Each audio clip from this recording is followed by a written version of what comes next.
Yeah, sure. Yeah, thanks for inviting me, Noah and Sean. It's always a pleasure.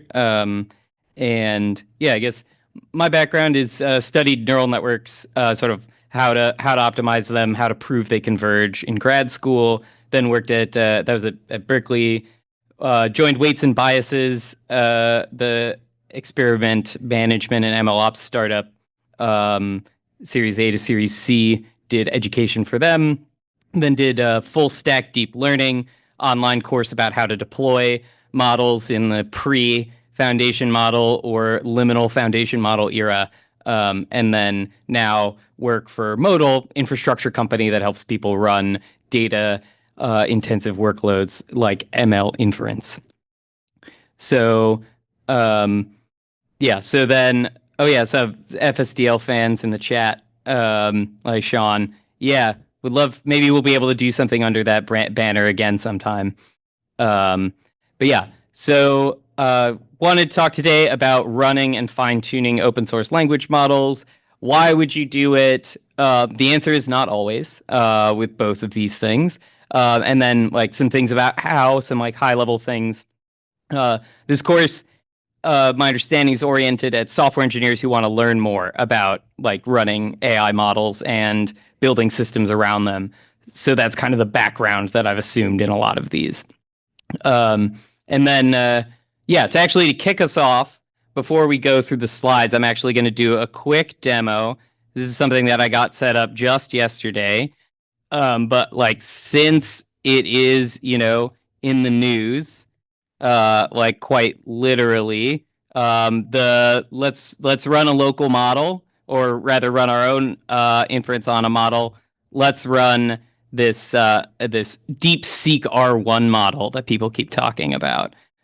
So this is coming from the Modal our examples repo, so you can try this code out yourself. All you need is like a single Python file and a Modal account, and you're ready to go. I'm gonna kick it off here. Oops, you need a virtual environment with Python in it. That's one thing you need, I suppose. I forgot to mention that. Okay, so let's run this guy here in the terminal. It's my VS Code. The code's up there. You know, as is often the case, the code is not supremely interesting. I'm running it with Llama CPP here. Llama CPP has very, very low precision quants. So there's a ternary quant of DeepSeek R1. That means all the values are either -1, 0, or 1 in the weights. And that's enough to squeeze it down to fit on a single machine with multiple GPUs. In this case, four L40S GPUs. So that's why I'm running with Llama CPP here. So let's see, spinning up right now. Oh man, we're out of 4x L40Ss on Modal, so we might have to wait as many as like 15 or 30 seconds um, for that to spin up. While we're waiting for that, let me show you just like a little bit about what's going on here. We're running Llama CPP here. The like some of the configure like running these things is an exercise in configuration. So if you've ever administered a database, you'll be familiar with this sort of thing.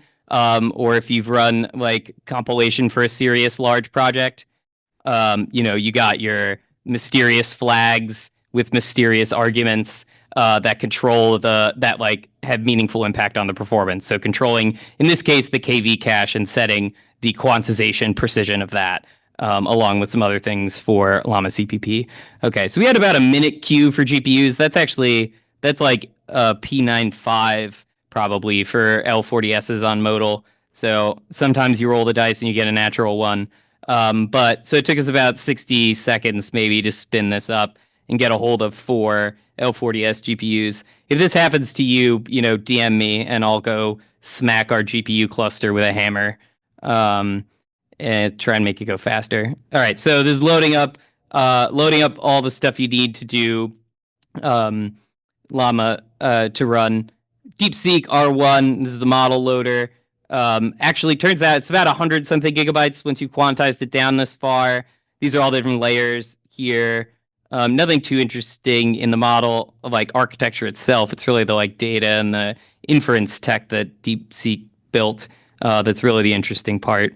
So skipping past all of this extra stuff. So now we're at the point where we're like loading the model. This one, so you want to run your own model. Great. Okay. If you have a GPU to have it on all the time, then you got to have, why do we have four GPUs? Why not just one? We got to have 100 gigabytes of space to hold all the weights for this thing in. That's 100 something gigabytes of RAM. Problem with RAM is like you can't share RAM. And when you unplug it, the data goes out of it. So this is actually one of the major cost sources for running your own model. It's like you gotta have if you want to avoid this latency that we're looking at here what's it about minute 90 seconds to spin up. That's like separate from any like modal overhead. This is just the raw moving bytes around, setting up RAM. If you want to avoid that, you got to have stuff hot in RAM, and RAM is not free. That's you either you got to pay to keep something warm on a serverless provider like Modal, or you got to have an instance running in the cloud. But that's been done. We're now doing prompt processing. This is the prompt. Unsloth, by the way, is the team that did the quantization here for DeepSeek R1, down to 3 bits, and their demo prompt is what I've just like copied directly here. The prints mess up a little bit sometimes here. But there should be at the top, the beginning of the prompt is something like, please write the game Flappy Bird in Python. So that's the prompt along with some instructions. That prompt has gone into DeepSeek and is now being processed. Okay, prompt processing is done, and now the beloved think token has been emitted, and the model has begun to think about what it wants to do. So this deployment is not super well optimized. There's a substantial amount of host overhead, which means the GPU is not actually working all the time, even as we're generating these tokens. That's probably either a Llama CPP needs like a PR, or I missed some compiler flag or something. The CPU usage is also kind of low, so I'm suspicious that maybe I messed something up in the compile. So it's 10 tokens per second right now. There's line buffering, so you aren't seeing the tokens live. You see them once a line is emitted. But runs about 10 tokens per second on these L40S GPUs, and could probably be boosted up to about 50 tokens per second by removing some of this host overhead. And then from there, probably optimize kernels for this architecture. Some other things would maybe double it again. Oh, finished thinking pretty quickly that time. Interesting thing with these models is like they think for very variable amounts of time, controlled by how hard they think the problem is. And so sometimes it finishes thinking pretty quickly, like here. Sometimes it thinks for like 20 minutes. So go make a coffee. I don't know, go compile something else while it's writing your answer. And yeah, I think the quality of the output here is reasonably good. One thing the Unsloth people call out, and I've noticed in a couple of generations, is these super low bit quants sometimes throw in a random junk token. So this case here, I bet that dense there is like, that might not be defined. Yeah, it doesn't look like that's defined. Rough. That's probably supposed to be a 0. There's some inference config stuff that I haven't played with that can reduce that and improve the quality, but that comes with the quantization territory. Yeah, so there it goes. It thought about it for a while, did some backtracking, and then wrote some code for Flappy Bird. So there's running a model, and some of the stuff I talked about along the way is some of the main concerns you're going to have running your own model. Yeah, any questions before I dive into the slides? Really quickly, so we haven't gotten super into the internals. Could you go over what quantization is? Like why do you need to do that, and what that process generally looks like? Yeah, sure. I'll talk more about this, but the basic answer is, the model is trained as a bunch of floating point numbers. For DeepSeek R1, they were 8-bit floating point numbers. That's crazy small. Very, they worked hard to reduce the overhead during training. More typical is 16-bit or even 32-bit floating point numbers.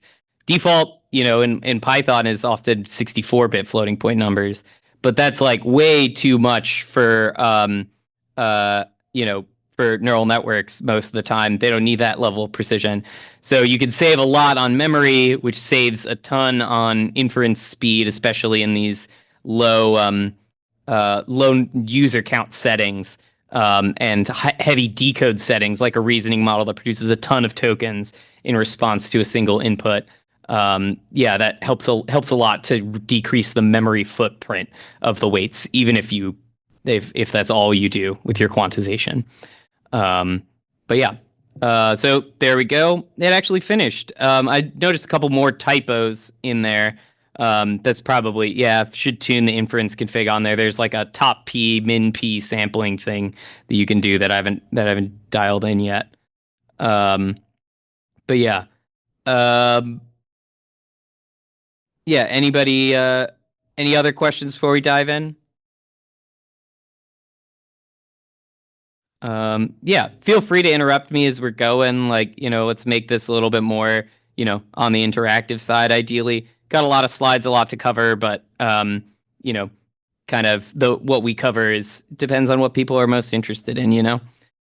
Um, Okay, so I just ran an open source language model, DeepSeek R1. Let's talk about just like in general, what does that take? Define some of the things that I talked about there, like memory bandwidth constraints and quantization and all this other stuff. We'll also talk a bit about fine tuning models, customizing them to your use case by doing actual machine learning and training. Before doing that, I do want to talk about the why of this here. Like, just because something is, even if something's quick, easy, and free, it doesn't mean it's a good idea. And running and fine tuning your own models is none of those things.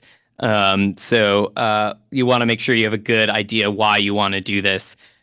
Why not just, use a managed service behind an API?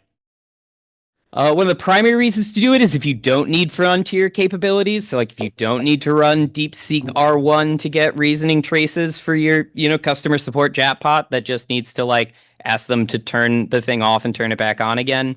That level of LLM inference, the software is pretty commodity. The hardware to run it's getting like easier and cheaper. And so you can frequently run that like relatively inexpensively. And so, you don't need a proprietary model. And you can often, the complexity of serving is lower. Just like a call out on that DeepSeek R1 demo, there's probably like an order of magnitude and a half of improvement that could be done to that. So like a 30x improvement is probably low hanging fruit, like a week of engineering. But right now, running that on Modal is $300 a mega token, and just having DeepSeek run it for you is $3 a mega token. So that's a pretty big difference, even after even assuming we can get like a 30x cost reduction, running just by doing more than a day's engineering to get it running. So that's a reason people sometimes think running their own LM inference makes sense is to save money. And that intuition, I think, comes from getting, fleeced by cloud providers who will charge you like an arm and a leg to just stand up commodity Redis on commodity hardware. But like right now, that's kind of not the case. So the main reason I think that people bring up is to manage security and improve data governance. You want to make sure to run this thing yourself. That like the more control you want, the more complex this problem is going to be. The more eventually it ends up being getting your own GPUs and putting them in a cage, which is like probably 6 months or a year of engineering work, and then a lot of ongoing maintenance.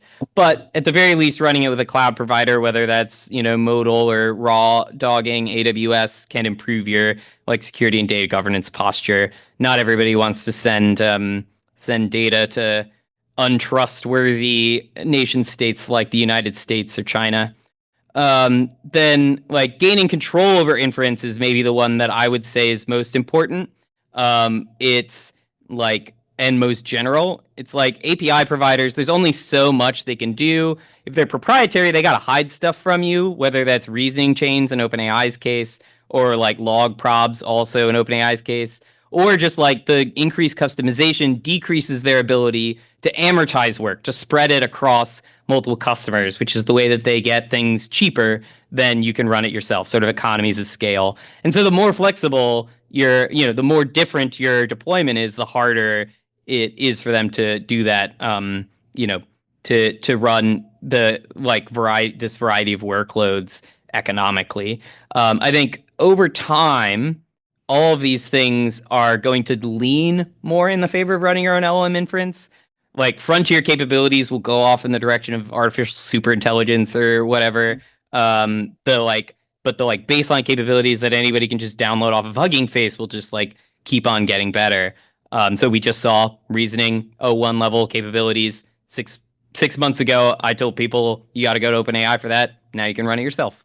But I think the most important one that's going to tilt in the direction of running your own inference as the field matures is gaining control over inference. Like things are just going to get way more flexible. People are going to discover all kinds of crazy things you can do with like hacking the internals with log probabilities.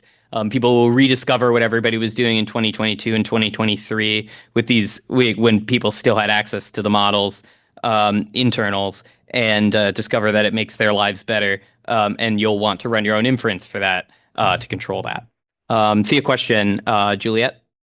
Yeah, Charles. So before we carry on, and I'm not sure if you're going to speak more about this as we go forward, but could you speak a bit about how inference is currently working, just to make it a bit more concrete in my mind? When you say how inference is currently working, do you mean like how people normally, the alternative to running your own? Well, you're saying that, and I'm not familiar, I'm not so familiar with the word inference itself. Like, could you share a bit about how current models are using inference and like how it works today, so that then I understand how to better like tweak it and what it's like? Got it. Yeah, sure. Sorry, that's a bit of jargon. Inference just means running the model, right? Like putting something into the model and something coming out of it. Goes back to the like probabilistic backing of these models. Like you're like predicting what the future tokens are going to be, and that's like inference, like logical inference. But yeah, that's where the term comes from. But yeah, cool. So yeah, so it's like this is like replacing OpenAI's API or Anthropic's API or OpenRouter with a service you host yourself. Is what we're talking about here. Cool. Yeah, definitely. If I'm like, especially since I usually speak to more of an ML engineering audience, so like if I just like forget that I haven't defined a term, please do interrupt me and ask me about it. Spent some time on this one already, so I won't go into more detail on this, but I would just say like it's not that uncommon that proprietary software leads open software and raw capabilities like Oracle SQL and Microsoft SQL Server, and like OS X and Windows have a bunch of things that like beat their open source equivalents and have for a long time, like query optimizers in particular in the case of databases. So like it's maybe not so surprising that that's the case in AI, but the places in general, these things have coexisted in other domains. And then open software has been preferred in cases where it's more important to be able to hack on and integrate deeply with a technology. And so, we're likely to see some mixture stably. And I initially said this at one of Swix's events, the AI Engineer Summit, year and a half ago now, and this has remained true. So that's at least 18 months of prediction stability, which is best you can maybe hope for these days. Yeah, so saving money. A lot of people want to run their own models to save money. Right now, inference is priced like a commodity. People find it relatively easy to change models. A little prompt tuning. Keep a couple of prompts around. Ask a language model to rewrite your prompts for you. Like, yeah, this among other factors has led to this LM inference being priced like a commodity rather than like a service.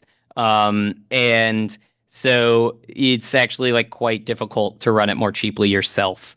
And so there's a couple things that might swing in your favor if you have idle GPUs. Like maybe you have an ML team internally, and they like when they're not doing training runs, they have GPUs just sitting there. You might just mine cryptocurrency with them instead. Like faster time to ROI. But like that at least if you have them, that like you're just paying electricity, so that makes it a little bit easier. But the electricity costs are actually quite high for these things. Kilowatt per accelerator for the big ones.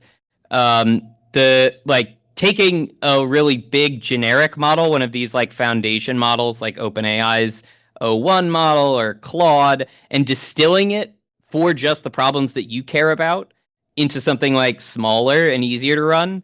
That's a way that you can like save money. And we'll talk a bit about that if we get to fine tuning, if we spend time on that in fine tuning. But that can help a lot. If your traffic is super high and dependable, and you can just like allocate some GPUs to it and like run it, just get a block of EC2 instances with GPUs on them, hold them there, send traffic to it. It's flat. You're utilizing all the GPUs all the time. You could probably start to like compete with the model providers there on price. And then finally, if it's like once a week, you need to like process like every support conversation that you had and add annotations to it and generate a report. So it's like once a week, you need like 10 mega tokens per minute throughput. And then like rest of the time you don't, then like the proprietary model providers are going to push you onto their enterprise tier for those big rate limits. But you can actually and so that's going to push up the cost of using a provider. But then it's also easier to run super like big batches. Like it's actually kind of like easier to run these things economically at scale than it is at small scale. Somewhat counterintuitively, maybe for a software engineer who's used to running like databases and web servers. Just like the nature of GPUs is that it's easier to use them the more work you have for them, and so that makes these like batch and less latency sensitive workloads like more amenable to running yourself if you can get a hold of serverless GPUs through a platform like Modal, Replicate, Google Cloud Run, something like that. Okay, so that's everything on like why you would do this, why you would run your own OpenAI API or Anthropic API replacement. Any questions before we move on? I saw the chat had some activity. Maybe check that out. Anybody want to speak up?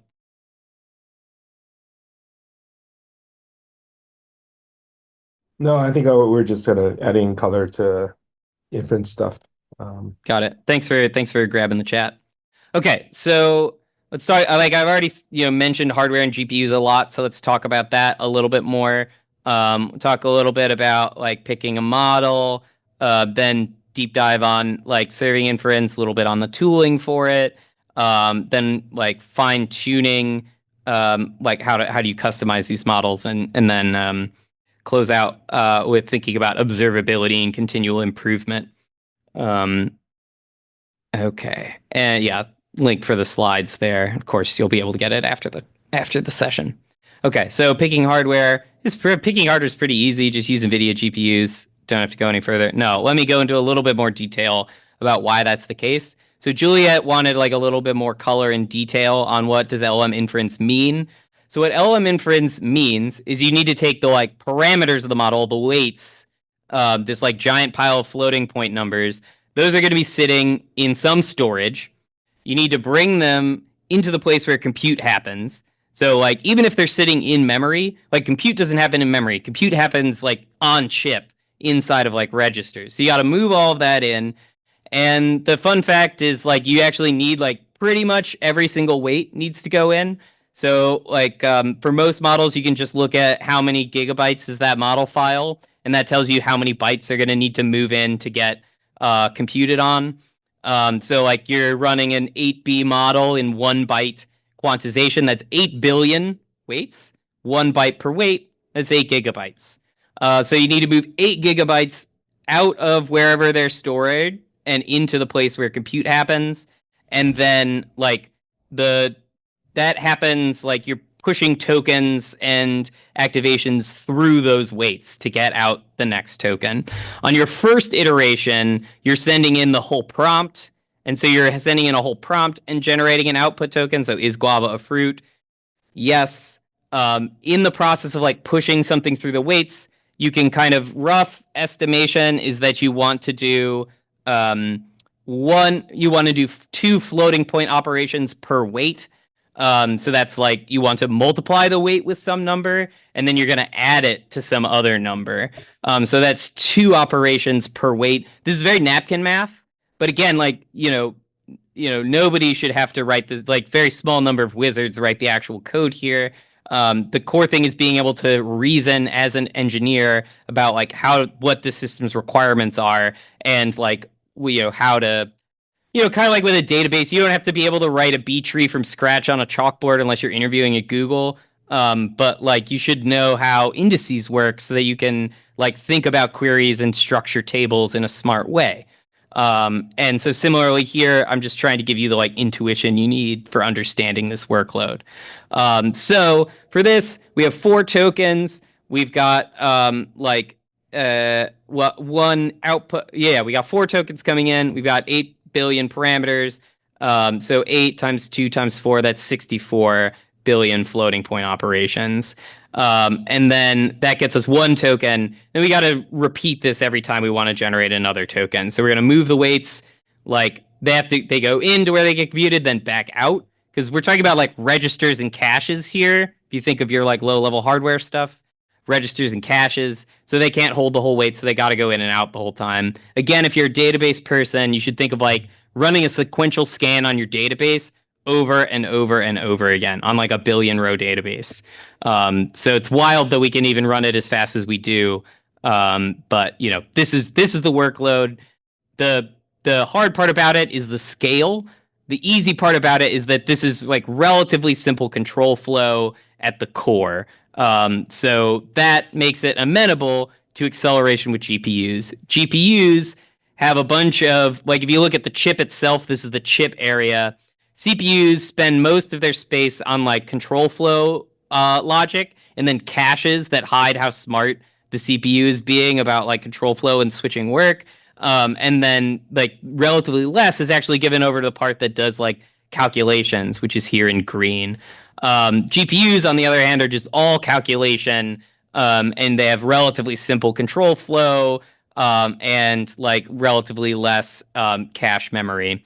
And that because it doesn't need to hold 100 programs at once or whatever. And so that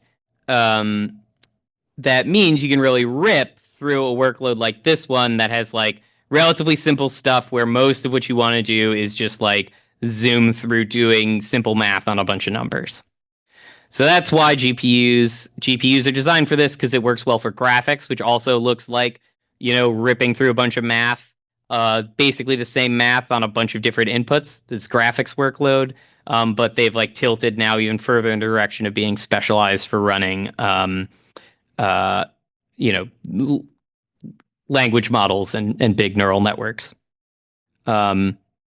The TLDR here is like the GPU is 100 duck-sized horses, a bunch of tiny cores, doing like very simple stuff, and that wins out over the one horse-sized duck that is the CPU that you're used to programming and working with. There's like one other piece here, which is like if you're looking at a top tier GPU, one of the things that makes the top tier ones really good, like an H100, is that they have soldered the RAM onto the chip, which is not something you normally do, but it gives you much faster communication, lower latency, higher throughput, which is really important.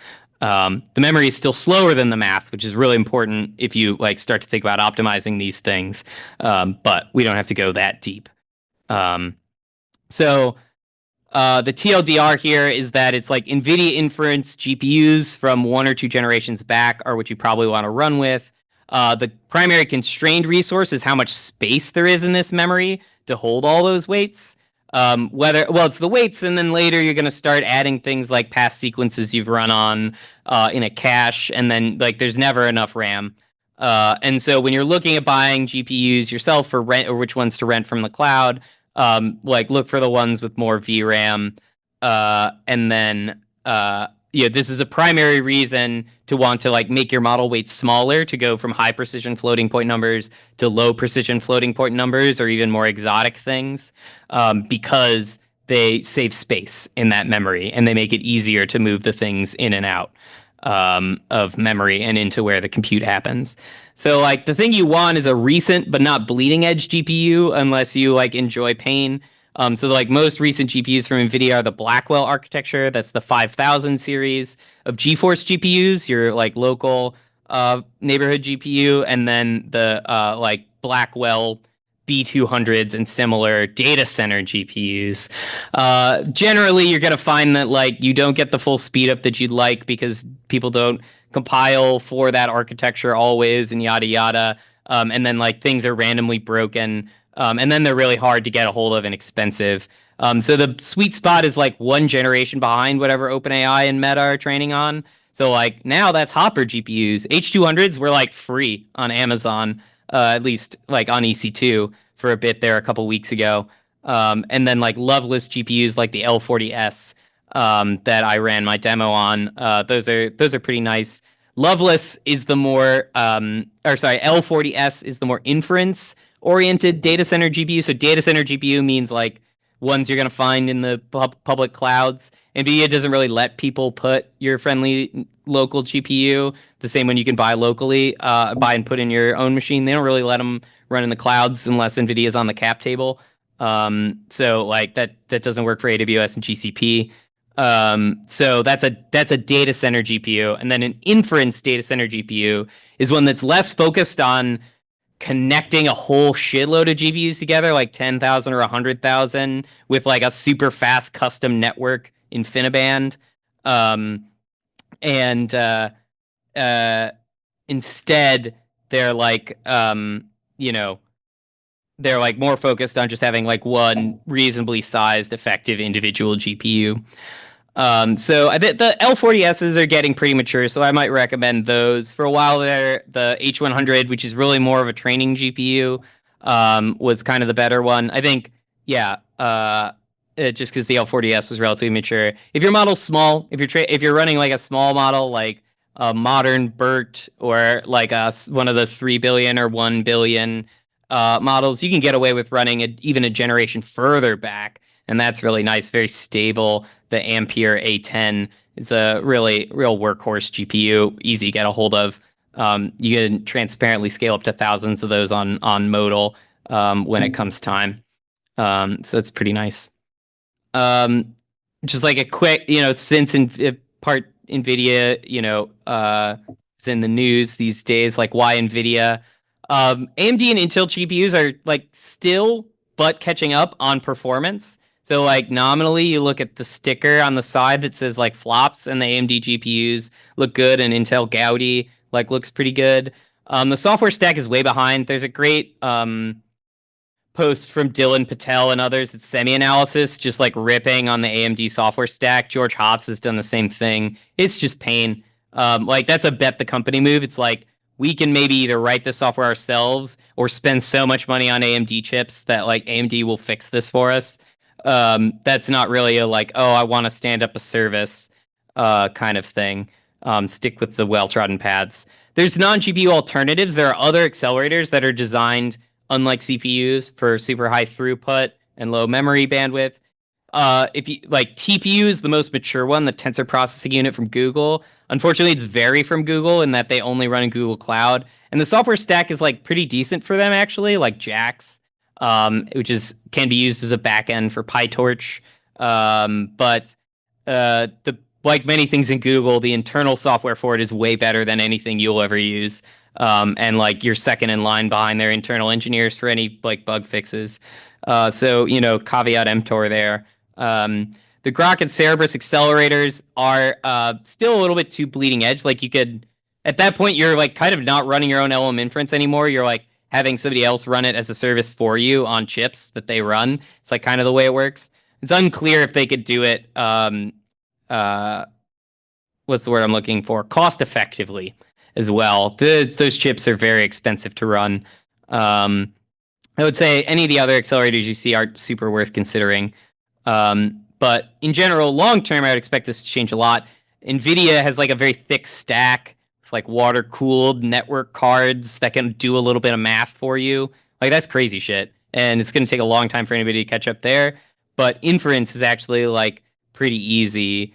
to match their performance on. So I expect a lot of innovation in this space, and VCs are spending accordingly.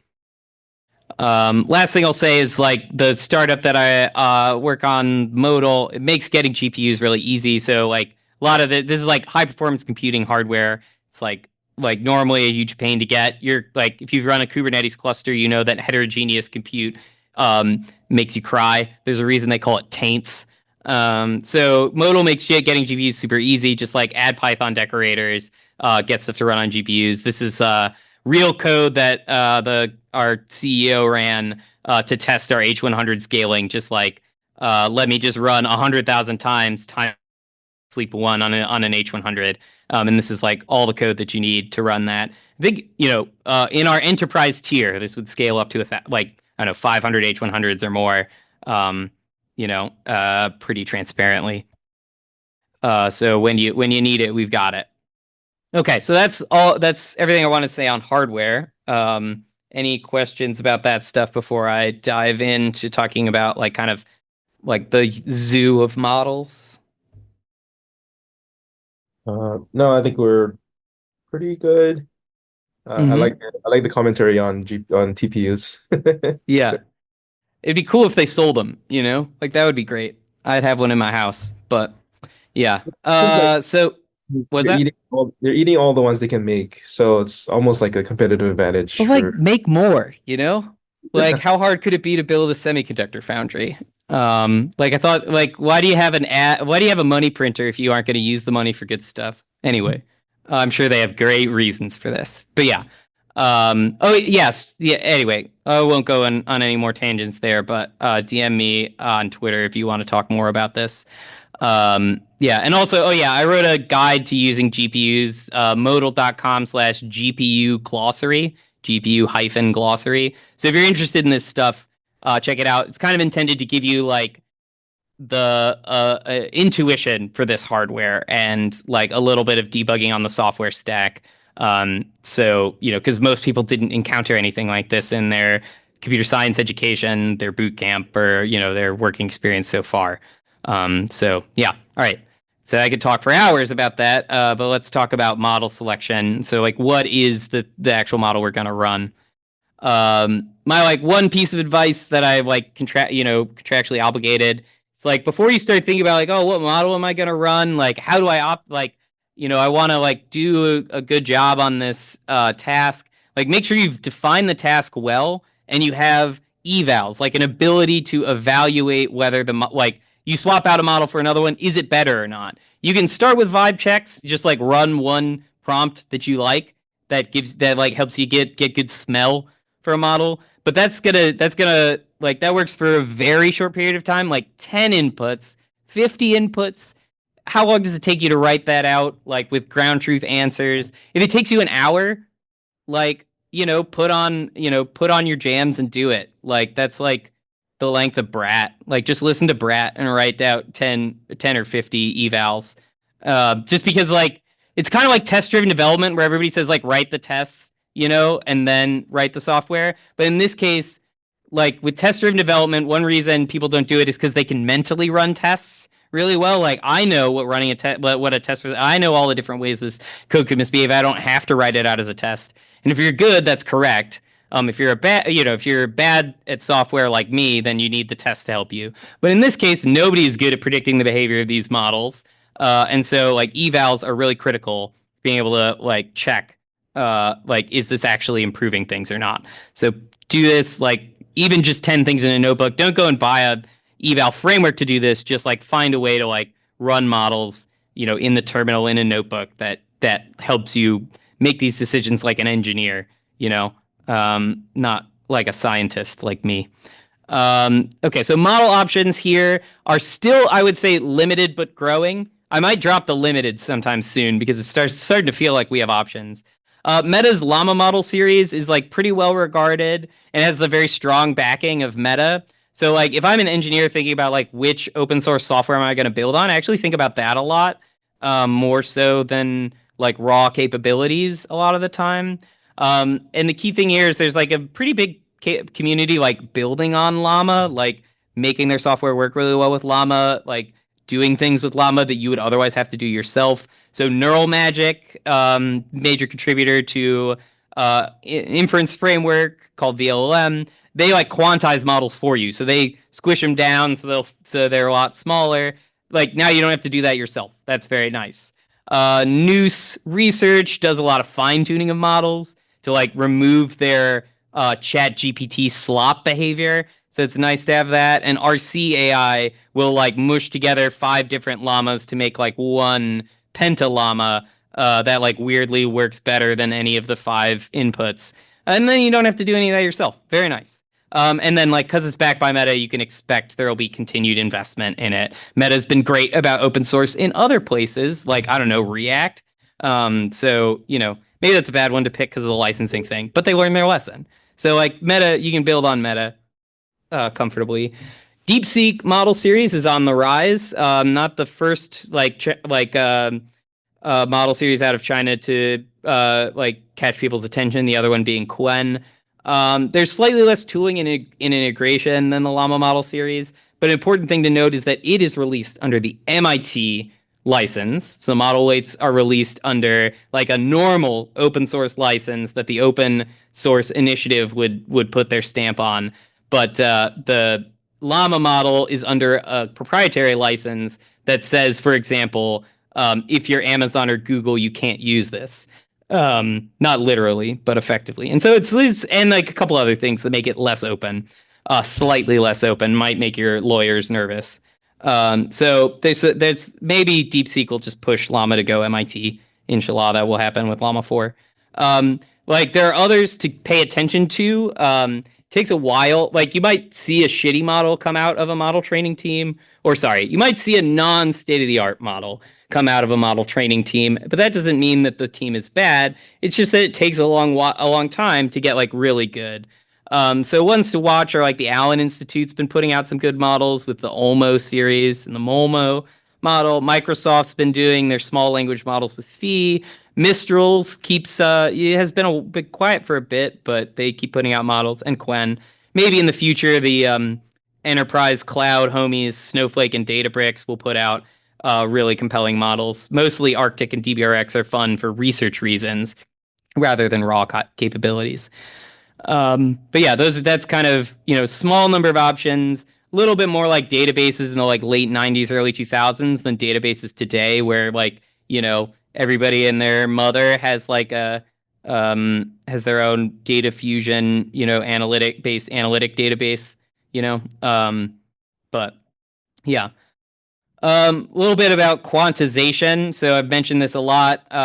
So like by default, floats are 32 or 64 bits like integers are. Neural networks do not need this.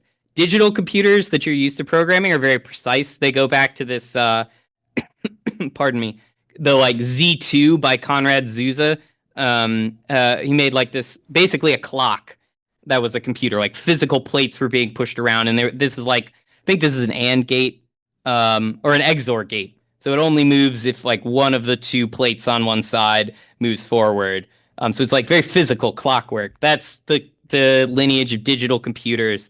At the same time, in the 40s, people were working on analog computers. So on the right is a numerical integrator. That's on the other side of World War II. I think this is artillery trajectory calculations. You see there's a ball, and that ball rolls around, and you calculate the speed that the ball is rolling around by changing the gears. Neural networks are way more like that. They're more like, they're like imprecise because they are like the raw physical world without the intervention of like a clock system to abstract it away and make it all ones and zeros and specific time steps. Neural networks are way more like these analog computers. And so, how precise do you need to be when you're measuring a number like that's coming out of an analog system? Like it's never going to be exactly the same with an analog system anyway. So, why not, decrease the precision? Whereas like you change one bit in a digital computer and it's like, throwing a stick into a clock, like the whole thing explodes and stops running. So this is the reason why you can aggressively quantize neural networks in a way that you like can't do with lossily compressing, I don't know, Postgres. Like if you quantized every bit in Postgres every byte in Postgres down to 4 bits, you would just get garbage. So this quantization is really key for performance. The like safe choice you'll see is 16 bits, FP16 or BF brain float 16. Weight quantization only. That means just make the model itself smaller. Like makes it smaller in memory, and then like that whole thing about moving it in and out of compute is easier because it's smaller. That's great. And then that doesn't actually quantize the math. Like the actual math that happens still happens at like 16-bit, 32-bit. To do activation quantization requires more recent GPUs, sometimes requires special compilation flags. Not always is the operation that you want to speed up. Does it already have like a kernel written for you by TreeDAO or some other wizard to make the GPU go at full speed? So that's harder. Doesn't always work. Like VLM has great docs on this, and there's some papers as well. Give me FP16 or give me death? Question mark is a good paper because the answer is you don't need death. Like, don't be dramatic. You can use the quants. Evals help you decide whether the quantization is hurting. So like I was running DeepSeek R1 in ternary, actually. So 1, 0, -1 in that demo. That's extreme quantization. There's no way the full model performance or anything close to it is retained. You need evals to determine whether you've lost the thing that made you pick the model in the first place. So make sure you have a way to check this. Yeah, and like benchmarks, don't trust benchmarks. People's benchmarks are wrong. They're like different from your workload. You kind of got to run this stuff yourself. So curate your own internal benchmarks to help you scale up your own sort of like taste in models and intuition. I have more slides on fine tuning in a bit, but this like people who want to run their own models often have this like DIY hacker spirit, and they're like, why should I just use the weights everybody else is using? I want to fine tune these things. This is really hard. I'll talk more about why it's hard in a bit, but try to get as far as you can just with like prompting and really like control flow around models. Like, I don't know, DeepSeek R1 writes Python code. The Python code is wrong. Take the code, run it, take the error message, pipe it back in. So like writing things around models instead of fine tuning it to write better Python code, like that's what all the model providers are doing. Like you're hard to compete with them on a lot of this stuff. So like managing prompts and managing control flow on models is way easier as a software engineer and has like way better like, ROI per effort ROI. So definitely start with just like prompting, retrieval, etc. Okay. I want to make sure to talk about the like inference frameworks and what serving inference looks like. Running LLMs inference economically requires a ton of like thought and effort on optimization. This is not something you can like sit down and write yourself. Like even if you're like a code forces top 1%, right? Like it's just there's a lot to write. Like a fast matrix multiplication is the standards are very high. So the current sort of like core of the stack that's most popular is PyTorch and CUDA. So like PyTorch is like a combo of a Python kind of like steering library and then a C++ like internal library and libraries for doing all the hard shit, and including CUDA C++, aka C++ that runs on GPUs. Like that's where all the work gets done. Python is not usually the bottleneck. Don't get excited and rewrite that part in Rust. You're going to find out that didn't help you that much. There's some features that make it easier to write Torch and still get good performance. So Torch added a compiler a couple years ago now in version 2. But compilers are young until they're 40, but it's like very promising and can get you like most of the speed up of writing a bunch of custom stuff. But even besides like writing custom GPU code, there's a bunch of things you need to build on top of like raw matmols, like the stuff that showed up in my like napkin math diagram to serve inference fast. There's a bunch of caching. You don't want to roll your own cache. Rolling your own cache is a recipe for pain. There's like continuous batching is this like smart stuff for rearranging requests as they're on the way. Speculative decoding is like a way to improve your throughput and like has a ton of gotchas. So like you don't want to build all this just for yourself. This is a clear case for a framework, just like database management systems. This is the don't roll your own case rather than a like don't overcomplicate shit with a tool case, right? Like the classic, the two genders, you know, in engineering. So I would strongly recommend the VLM inference server on a number of grounds. So like Postgres, VLM started as a Berkeley academic project. They introduced this thing called paged attention, paged KV caching, and then like kind of ran with it from there. They really want like there's performance numbers and we could talk about them, but like you know everybody's they're like pretty prominent. So people are gunning to beat them on workloads, and also don't trust anybody's benchmarks. You have to run it to decide whether you agree. Anyway, but that doesn't apply just for models. It also applies for performance. They really won mindshare as the like inference server, and so they've attracted a ton of external contributions. So now Neural Magic was a startup, got acquired by Red Hat, aka IBM, basically exclusively to support their work on VLM. And so like that, they got contributions, tons of contributions from any scale, IBM, bunch of people contributing stuff. And that's like really important for open source success. Open source software succeeds when it creates this like locus for cooperation between otherwise competing private, you know, organizations, whether they're nonprofit or for profit or whatever. And VLM has done that. So it's kind of hard to dislodge a project like that once it's held that crown for a while. It's not undislodgeable yet, so it's not quite like Postgres where you can be like, just use Postgres and feel pretty like, you know, that's been around for 30 years and this is more like 30 months less. But yeah, also pretty easy to use, like pip installable once you have your GPU drivers. They make an OpenAI compatible API layer, which NVIDIA has refused to do with TensorRT LLM and Triton. So like, you know, they've got like, it's got a bunch of nice features and good performance. The main alternative I would suggest is NVIDIA's offering the like ONNX, TensorRT, LLM, Triton kind of stack. There's like this NVIDIA stack. It's legally it's open source because you can read the source code and it's under, I forget, either Apache or MI2 license. But if you look at the source code history, you'll see that it updates in the form of like one 10,000 line commit with 5,000 deletions every week or two that says fixes, you know? So like pretty hard to like maintain a fork, pretty hard to you like don't get input on the roadmap. VLM on the other hand, classic, true open governance and open source, like you can actually, you know, participate, show up to the bi-weekly meetings. It's fun. Yeah, good performance, but maybe not top. What's up, Swix? SGLang?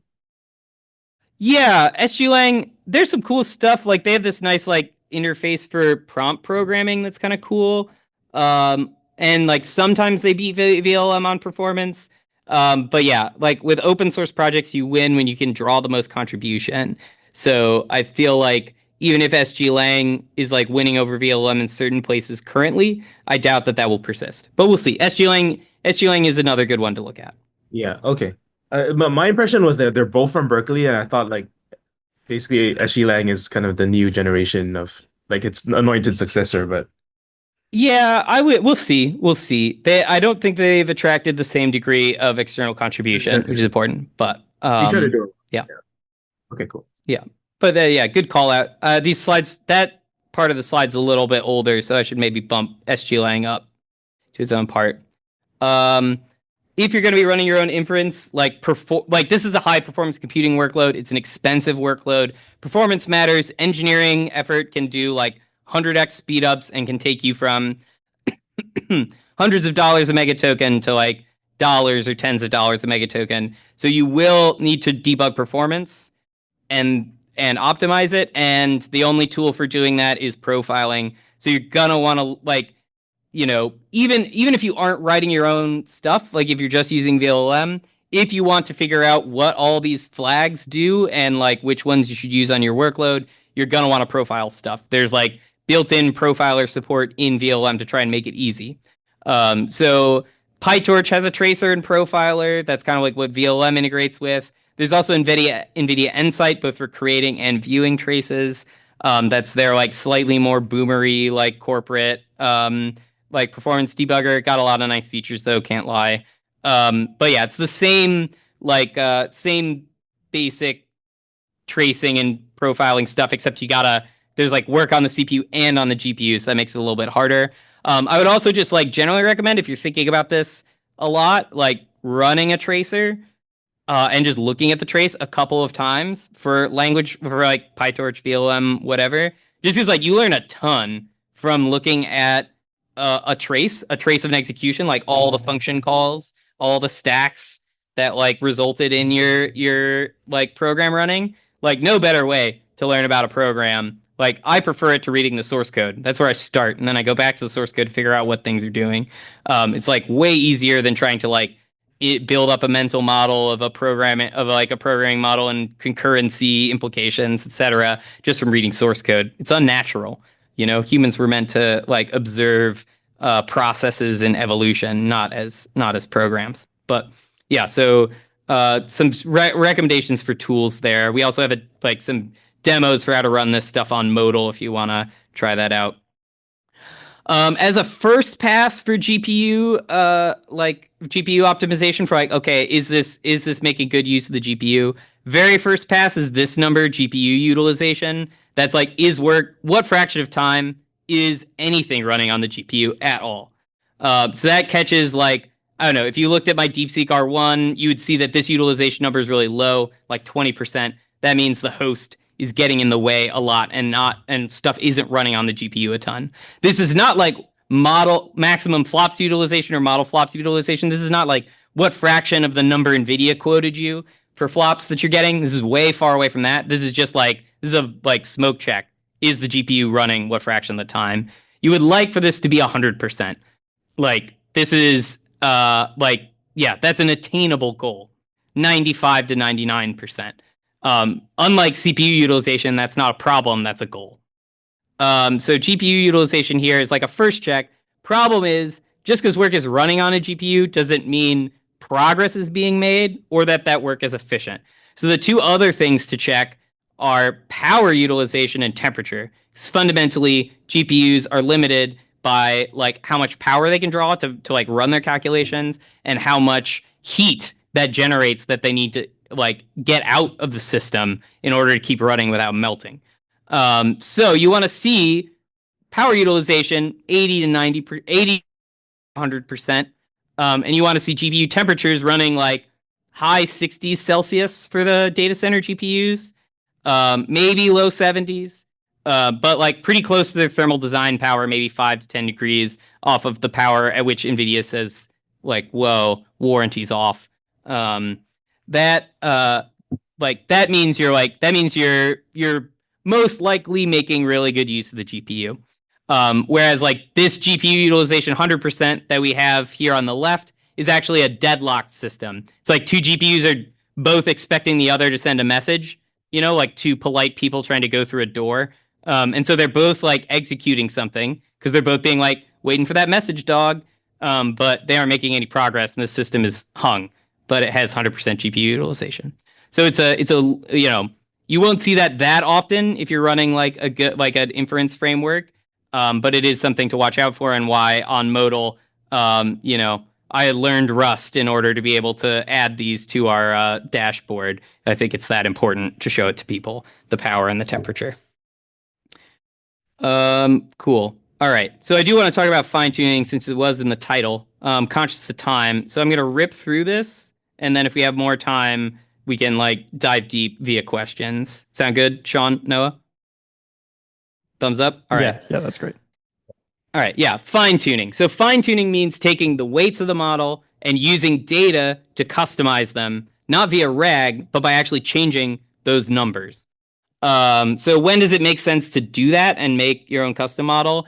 If you can take the capabilities that an API has and distill them into a smaller model. So train a smaller model to mimic the behavior of a big model, then you can frequently you don't need all the things like GPT, like the big models know the name of every arrondissement in France, you know, and like things about 15th century or like esotericism that you probably don't need in a support chatbot.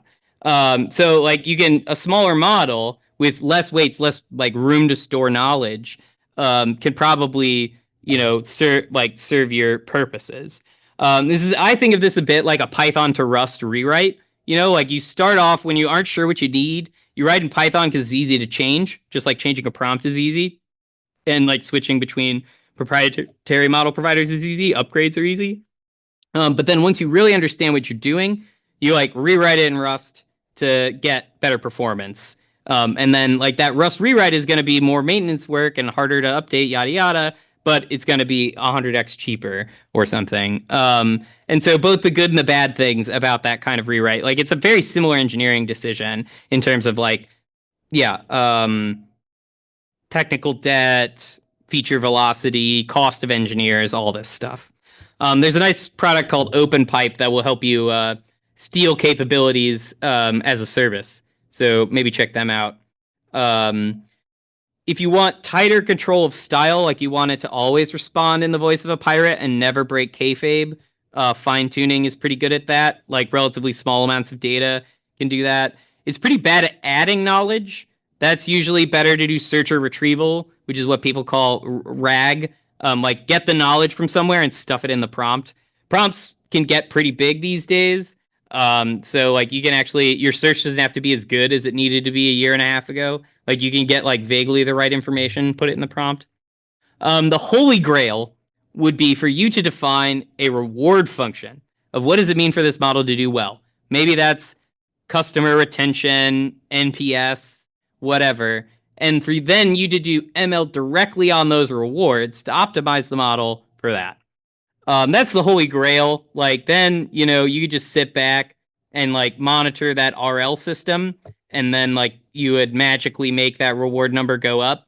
Could be stock price. That would be nice. The problem is there's a large gap between the things you want to improve and the things that you can actually measure and the things that you can like provide to a model, measure quickly enough, etc. And also the rewards need to be unhackable. Like they need to be exactly what you want to maximize.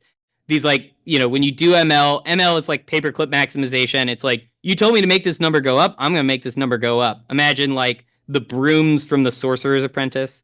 So if your rewards aren't something that's like extremely logically correct, like does this code compile and does it run faster? Like they're hackable. So there's this famous example from OpenAI where they trained a model to drive a boat in this like boat racing game, and it was trying to maximize points. And what it learned was actually you don't want to like win the race and like do what the game is supposed to do, which is like collect these little pips and like finish a race.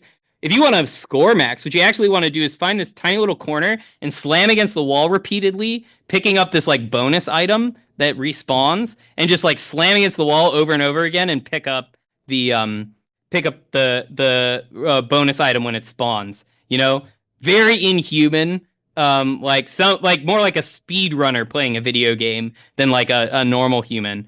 So imagine this, but with your customer support. Like, great way to get customers give a 10 on an NPS is to hack their machine and say, like, your machine is locked down until you put in 10 on our NPS. So, like, be careful when using that approach. But this is the direction we're going, and as RL for things like reasoning models gets better and more mainstreamed, like, it's kind of the long-term direction we're going. But that's not where we are today. Where we are today is really more like stealing capabilities from public APIs and distilling them. So the main reason not to like fine-tuning can like save costs, can improve performance. Why shouldn't you do it? Fine-tuning is machine learning. Like running inference is like mostly normal software engineering with some fun spicy bits, GPUs, floating point numbers. But machine learning is like a whole different beast. Machine learning engineering is like has a lot in common with hardware and with scientific research. And it's just fucking hard. You got like non-determinism of the normal variety. On top of that, there's like epistemic uncertainty. We don't understand these models. We don't understand their optimization process. There's all the floating point nonsense, which is much worse in machine learning than elsewhere. You got to maintain a bunch of data pipelines. No one's favorite form of software engineering. This is a high-performance computing workload, tera or exaflop scale, if not more. Yeah, high performance computing sucks. There's a reason why only the Department of Energy does it, and now a couple, a few people training models. there's a bunch of bad software out there. Like the software in ML is frankly bad. It's written by people like me, with a scientific background. You have to deal like things are inferential. You have to deal with statistical inference. Yeah, there's data involved, and now data is getting stored in a form that no one understands. Like user data went in, and somebody can maybe like pull a New York Times article directly out of your model weights. This scares lawyers, and so that is tricky, and probably is going to require some Supreme Court rulings and so on to really figure out. Yeah, and when Mercury is in retrograde, your GPUs run slower. I'm sorry, that's just how it is. It's just like the point is there's a lot of complexity that's very hard to get an engineering grip on. So if you can solve it in literally any other way, try that first. Be creative. Like think of ways you can solve this problem without fine tuning. What information can you bring in? What programming control flow can you put around a model?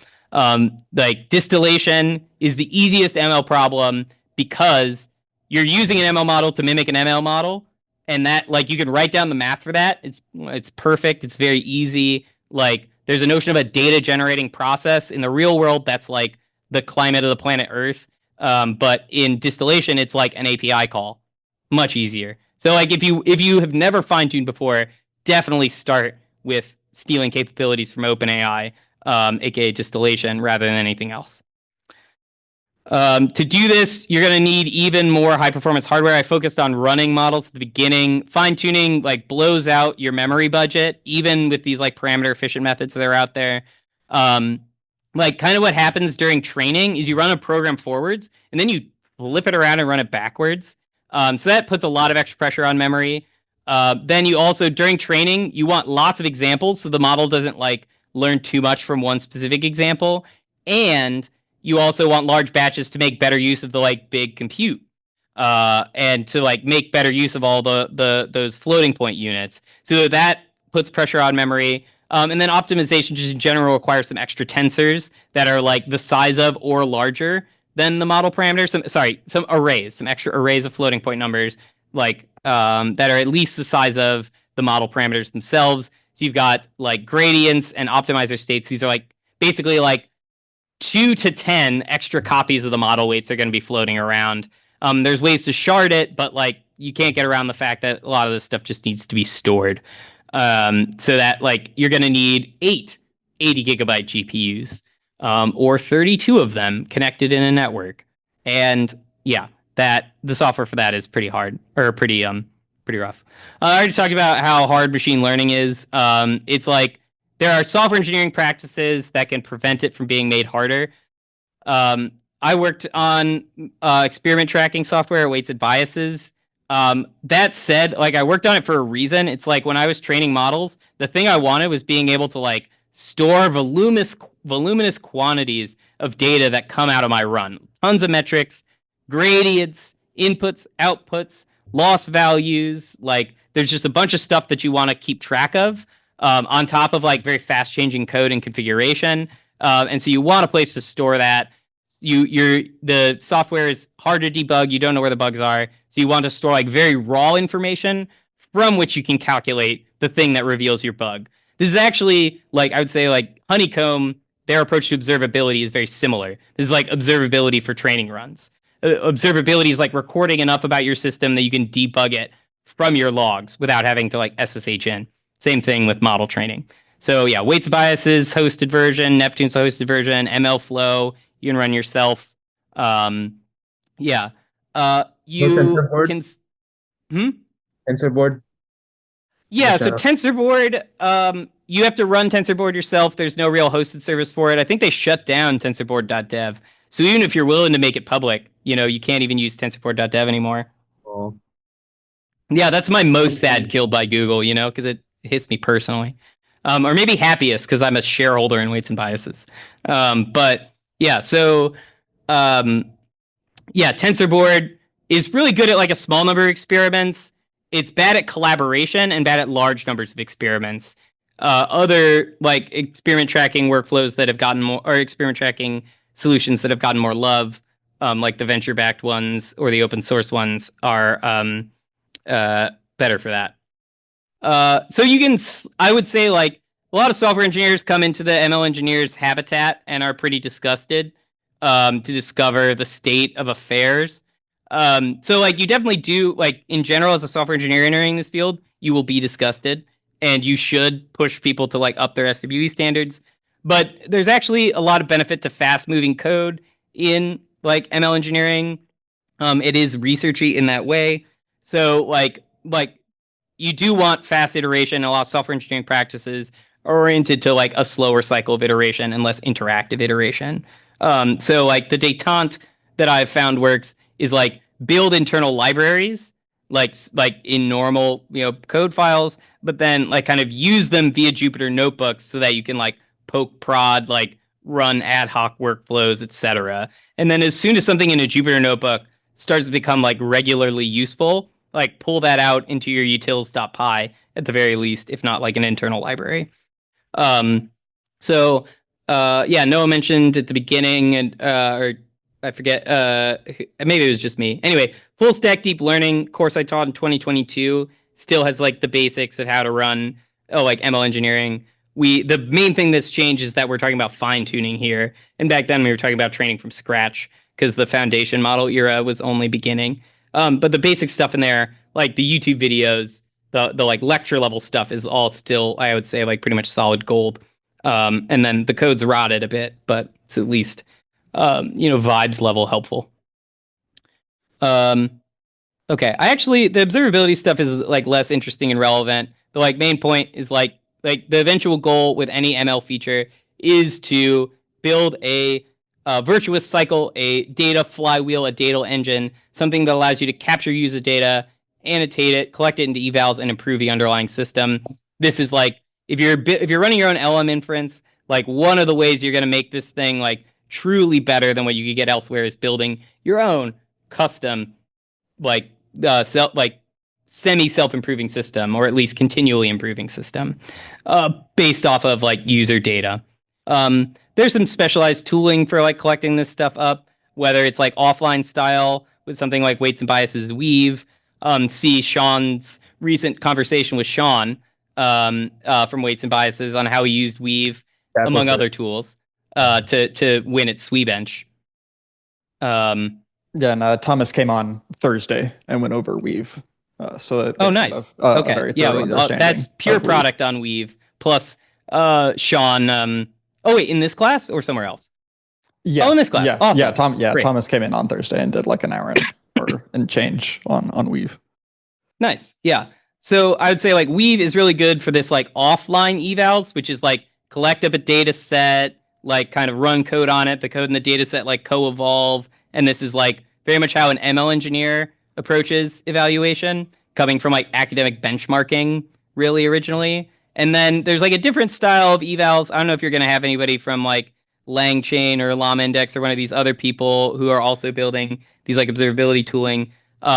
There's this like product engineer style, which is like just collect up information and then let like anybody write to it. Like anybody can come in and like annotate a trace and be like, this one is wrong. Like that's like Langsmith is very open ended, the like tool from LangChain, as are a lot of the other like observability tooling, or sorry, like these more like online eval oriented things. It's about like raw stuff from production, and it's about like a living database of all the information you've learned about your users, your problem, the behavior of models.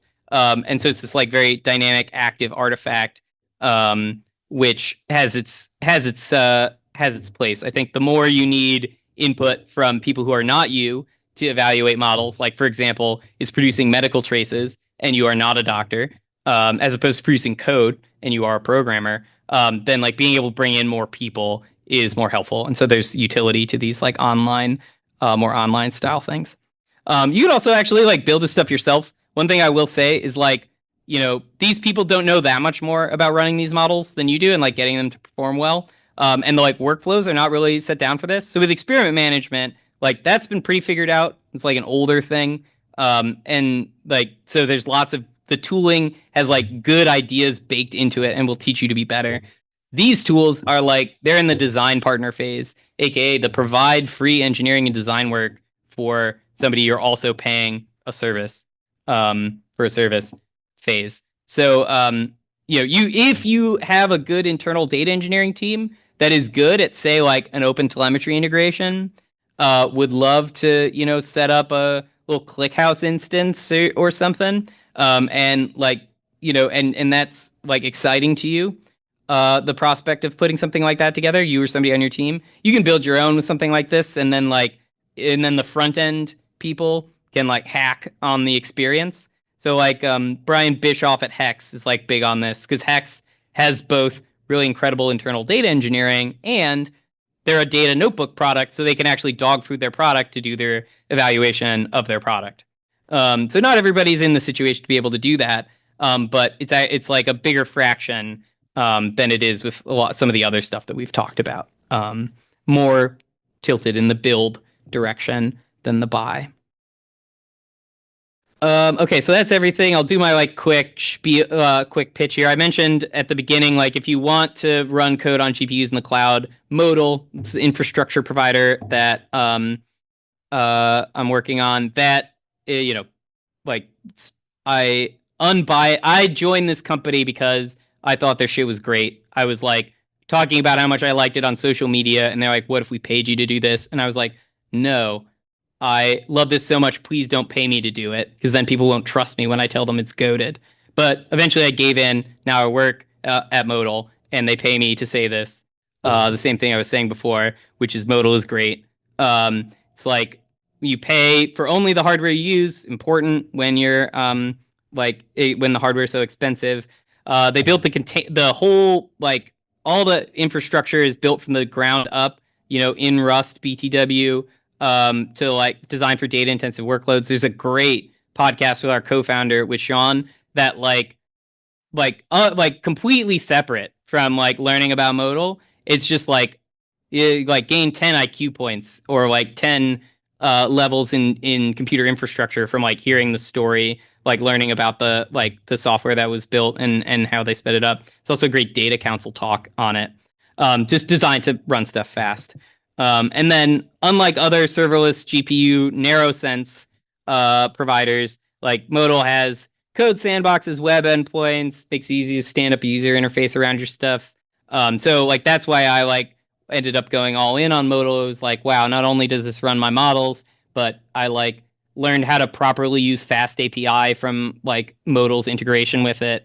And yeah, like that's just like the tip of the iceberg on the additional things that it provides.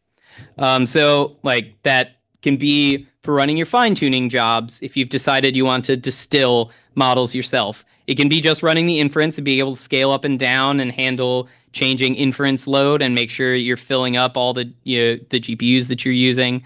And it can be for doing your like evaluations, running these things online or offline, like creating data to help you like observe your system and make it better. So it's like full service serverless cloud infrastructure that doesn't require a PhD in Kubernetes. Great. All right. That's all I got. Any questions? Oh, that was sick. Thanks so much. We love Modal in this house. I was in the process of rewriting it, so everyone that got the and also everyone, Charles is the person that we talked to get the Modal credits for the course. So everyone, big thank you to Charles for that. But the entire course, every single this cohort builds 3 projects, all of which are built off of Fast API that lives in Modal. So we love yeah. Modal here. It's great. Yeah, if you ever like if you run into any bugs, definitely slide into our Slack. There's like you'll get decent chance you'll get co-founder support if you slide into the Slack. Yeah, there's like hopefully you've been pointed to the examples page, modal.com/docs/examples. I slave to ensure that those things run end to end. They're like continuously monitored and like run stochastically at times during the day to ensure that. So if you run into like they should run, they should help you get started. They're designed to be like something you can build like production grade services off of as much as possible. And so yeah, if you want any help with those, slide into Slack, ping like tag me. Feel free to tag me on stuff related to the course or otherwise. I love the examples. I should talk to you sometime how you set all of that up because I was very impressed. I ran through the Comfy UI workflow a couple days ago, and I was able to tweak a few things. I pulled down the code example. I got a few different things running. I was like, holy shit! I just pulled down an example from the internet and just like ran the command that it said to run, and then it ran. And I was like, that never happens. There's always like some other thing I have to do. Yeah, I'm very dog. impressed. Yeah, part of it is that like Modal's like as an infrastructure product, like the thing that kills being able to run code is like the differences between infrastructure and like, oh, well that will only run if you like set this like LD flags thing or like have this installed.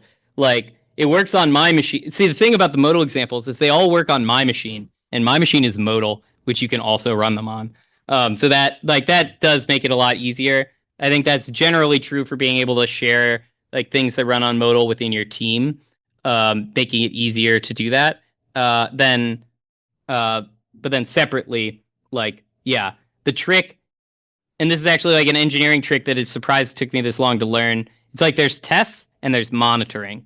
And most like there are a lot of things that are really hard to write as tests. Slow down your iteration speed, like yeah, require a bunch of like disgusting mocking that breaks as often as the actual code does. Or you could monitor production and fix issues that arise there.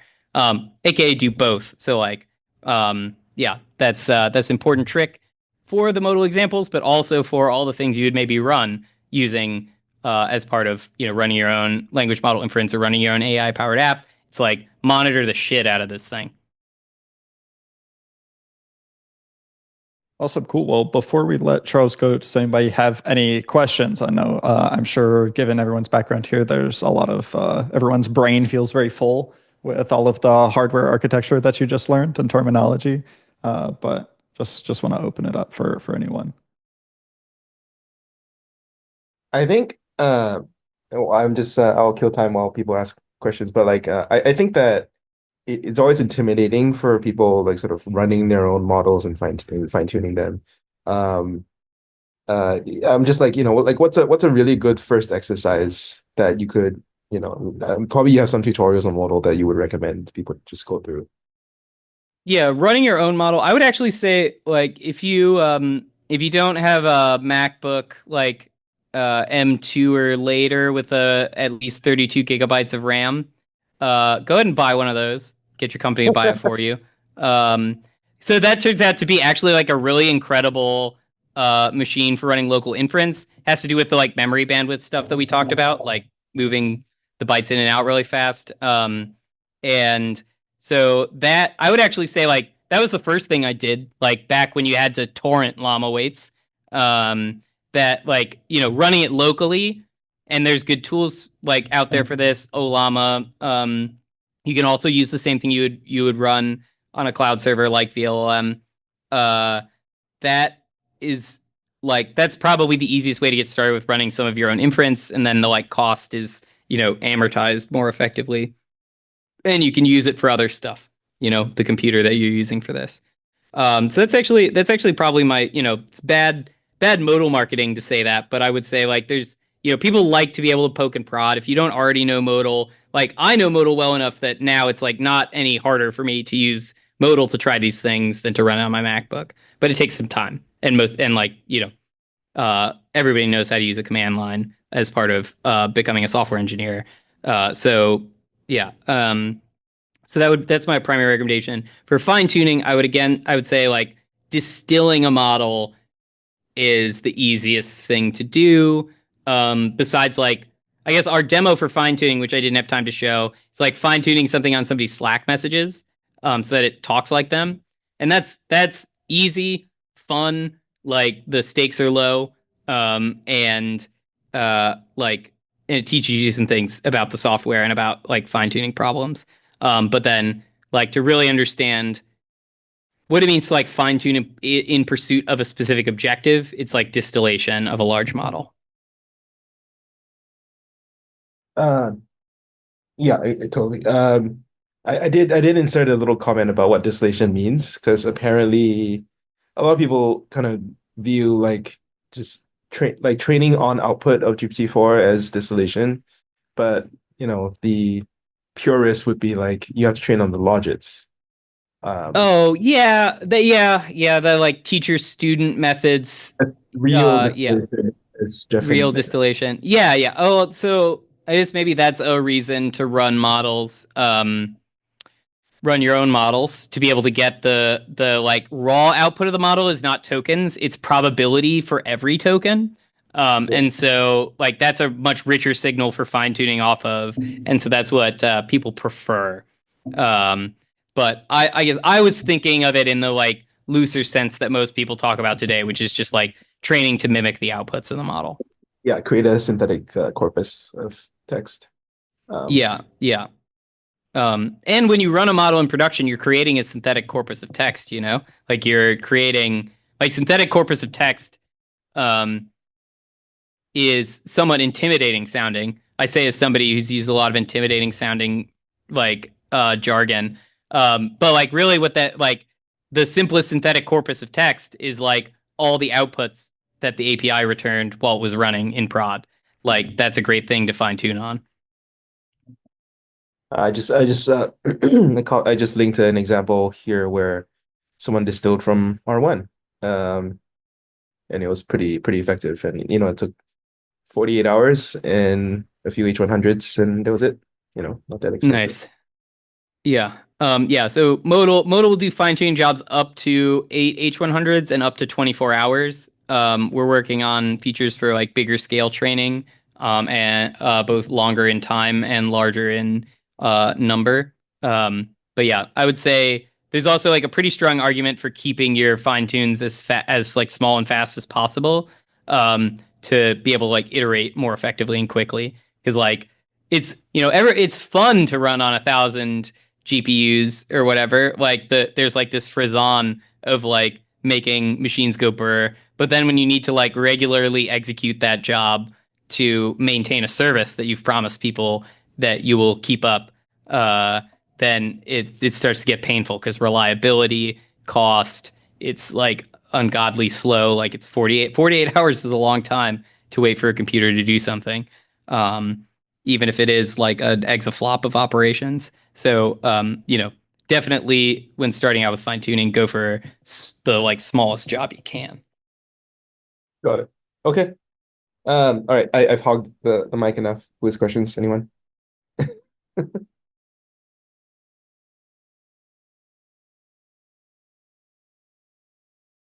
No? Okay, great. Well, awesome. Everybody, thanks you so much, Charles, for coming. We really Mhm. appreciate it. That was awesome.